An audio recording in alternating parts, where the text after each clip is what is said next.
That walk is too long.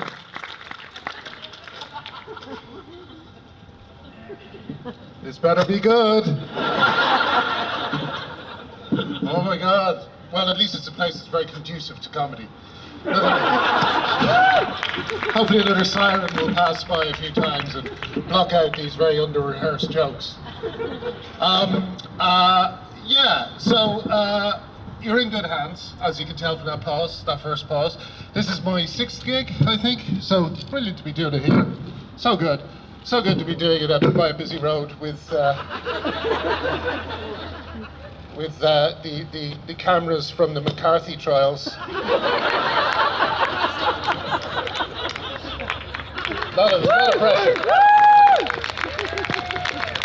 A lot of pressure. So I think, but actually no, I should say that even though it is like an early gig, I have been getting very positive responses. You're in safe hands. So many people have come up to me. Excuse me. So many people have come up to me and said after a gig,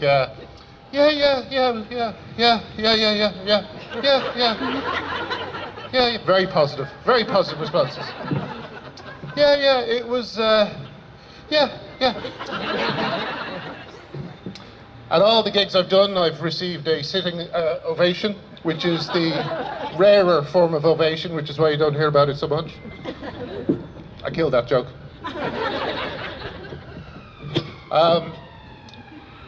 Someone just said, I just apologise for the mess today and the insanity today. And Dominic it was, he said, just calm down with the tweeting. Then he does 3 songs about trans people. Calm down with the tweeting. Okay, so I should keep it light. So I'm going to talk just for a few seconds about cancer of the testicles. About 5 years ago, just before I got cancelled, I had cancer of the testicles, and I really wish I'd taken the time to enjoy it more. Because it's been downhill since then, ladies and gentlemen. The doctor came in and he said, I got good news and I got bad news. I said, I'll have the good news first, because I'm unlike everyone else, I like to hear the good news first, because I feel like it protects you against whatever the bad news has to throw at you.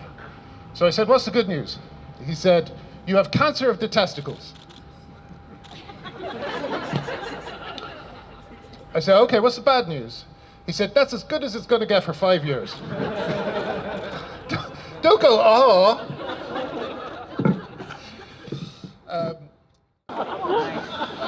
I think that's why he's depressed. It's such a terrible job for a dog lover, and it's so specific. He's not a vet or anything. It's apparently one of those jobs that anyone can do. You just need a hammer in the garage. Oh my God, now I'm going to get the animal lovers out.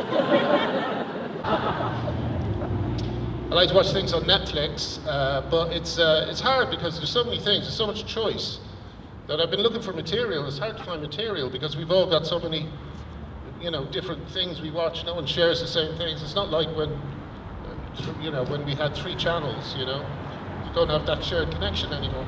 It's like you're saying, yeah, we know you're enjoying the story. So anyway, yeah. So now that I've just completely killed the atmosphere for the next comedian, which was sort of the plan, to be honest, I will take my leave, but I will hang around, and I hope to see you all for a drink after, and thank you very much for coming. Thank you, bye-bye. Can we have a round of applause for Mr. Graham Linehan?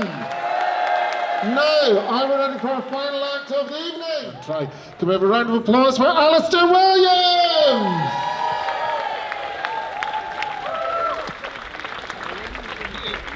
Thank you. Thank you. Hi. I'd just like to say before I start, I think it's fantastic that you guys have all come out to support Graham and what's happening to him, and I think it's absolutely brilliant that you're here to support Graham. Yeah. I'd like to know where the hell he was when it happened to me, but never mind. Tell us that the Earth is a giant ball of lava hurtling through space at 60,000 miles an hour, and at the same time they tell us, and you're going to destroy it with a plastic straw.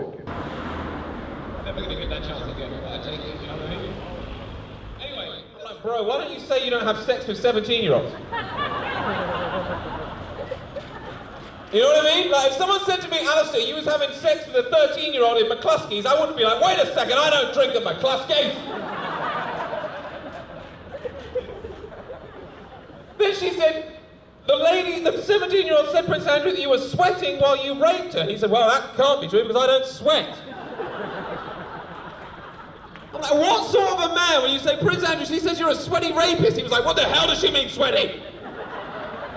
Applause for the Comedy Unleashed organisers, both here on the grind and elsewhere in the country, and can we have a round of applause for yourselves and for everyone that entertained you. So Dominic Frisby, Graham Linehan, Alistair Williams, enjoy the rest of the Fringe, have a good night, goodbye.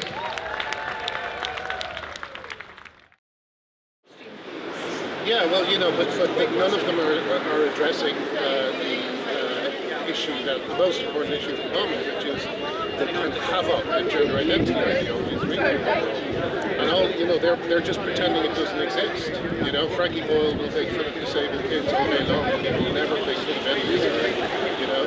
So they call them regime comedians. You know, they're just basically capering for their audiences instead of challenging them and making them think, you know. And the reason they're doing that is because they're all cowards. All cowards, you know. But listening to your stand-up tonight, you were... I heard someone said today say, I disagree with Graham Linehan. It's like, what do you disagree with? Do you disagree that women need private spaces of their own? Do you disagree that women should have fair schools? Or that children don't need to be, you know, sterilised because they're unhappy with puberty? You know, it's just an extraordinary thing to find my views, which are shared by 99% of the public, are just being cast as bigotry. You know, and the only people who really pretend to be these are people in the military industry. They're so frightened to talk about it.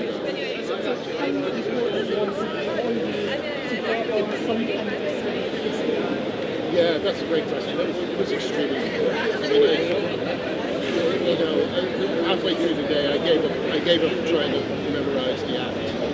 You know, because I just thought, look, it's going to be a weird one. Just go up and do what you can and try and get out your dignity.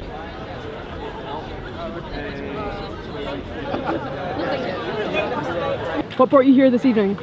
I came to see some comedy. What comedy? Comedy so good it was cancelled twice. We had tickets to see Comedy Unleashed, which was to be held in Leith Arches, but they are so inclusive they exclude people. And then there was a second venue that also bailed because one of the acts is a terrible, terrible person who shouldn't be heard, which is kind of frustrating. In the Fringe, I thought that we were able to hear anybody speak. So we're outside the Scottish Parliament because there was space and we're not going to be told to waste. Hello, my name is Graham Linehan and I am trying to do a little bit of stand-up comedy at the Edinburgh Fringe. It's been extremely difficult.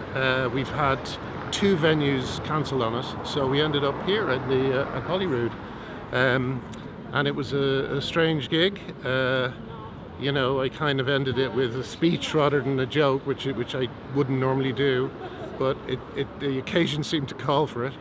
And yeah, it went quite well though, I think, overall.